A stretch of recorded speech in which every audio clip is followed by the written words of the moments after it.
Hey, what it do, y'all? My name is Will. Welcome back to Fandom Frequency, where we dive into the entire multiverse of pop culture. Make sure you're clicking on the buttons below the video, sharing this with your friends, family, coworkers, and all of that.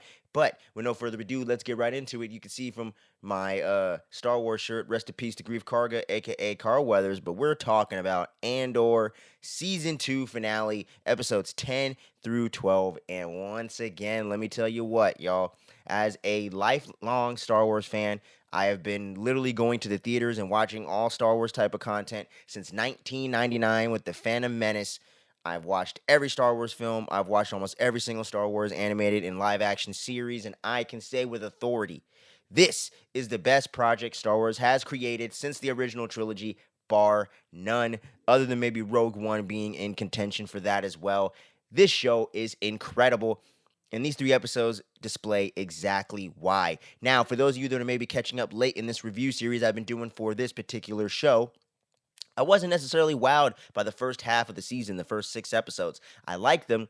Great acting going on, good character work, you know what I'm saying? But the pacing was really dragging me down. It felt like they were wasting a bit of Andor's storyline, and some of the things they chose to explore the first couple years of these time jumps were not quite as interesting as it would have been in a regular episodic format, not these 3 episode chunks. But between episode 7 through this episode of the final season of episode 12, things picked up a hell of a lot, and especially in these last 3 episodes, kind of being a bit of a prologue to what we saw in the entire series leading up to this point, and with it kind of being the prequel to the prequel of A New Hope, with this being a prequel to Rogue One, of course.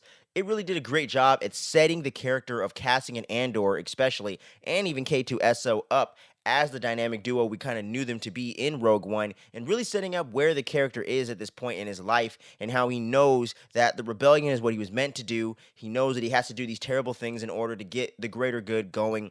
He's carrying on Luthen's legacy because, unfortunately, we find out in episode 10 and everything, Luthen doesn't make it. He is killed, but he does find out some crucial information about the person that created the Death Star and made the designs, aka Galen Erso, Jyn Erso's dad, um, in Rogue One, as we're introduced to him with and everything going on with that. And he learns about this information, finds out what the actual plans are about, finds out what the Energy Project is, what the connection between the Gorman Massacre, Jeddah, and Scarif, and all these different places. And now they know that they are creating the giant space weapon that we all know as the Death Star. So now it is up to Andor and K2 to get Clea out of there on Coruscant, get her to safety, get her back on Yavin, and tell the leaders of the rebellion what's going down, so they could try to make a plan in order to get the plans. And the whole way that this is set up between episodes 10 and 11, and really setting up the backstory of Clea and Luthen, and how she is pretty much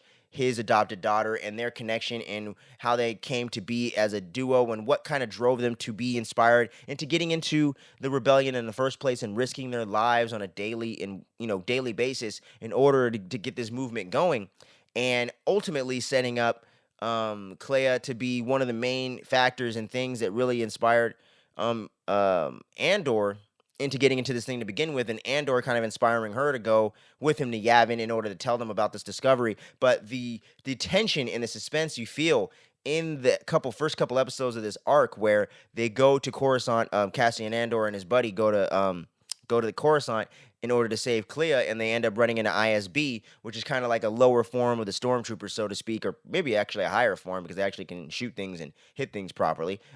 But yeah, so they get infiltrated by them, and at the same time, while ISB is on their tail, Andor is trying to get Clea out of there, and then a big, dogfight kind of ensues, and a shootout pops off. But that's when we get to see the KX unit, known as K2SO, kick some major ass and go in there and save the day. And getting to see the dynamic with Cassian and K2SO, while it was a bit more minimal in this season than I was initially expecting going into it, I thought they really paid it off beautifully and really established their chemistry and their dynamic. And I've always gotten a kick out of K2SO, and always wanted to see more of him after Rogue One.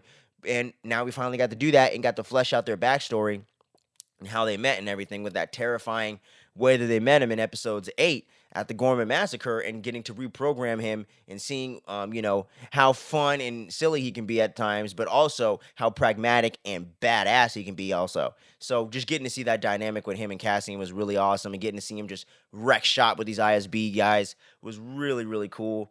And then in the final episode on Yavin, as they're kind of discussing all these things, allergies, as they're discussing these things and going into what Luthen told them, what he died for, and ultimately his sacrifice and the urgency of this matter, at first, Bail Organa and a lot of the council kind of there are kind of hating on Luthen and don't want to really listen to what Andor has to say because they feel like he's being very not being objective and being very biased towards the situation due to his history with Luthen.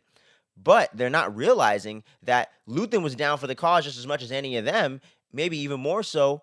And maybe he wasn't a great collaborator, but he's the reason why they're all there today or at that time. You know what I mean? And he's really the main reason why all this got going in the first place. He's really the catalyst that got the rebellion moving.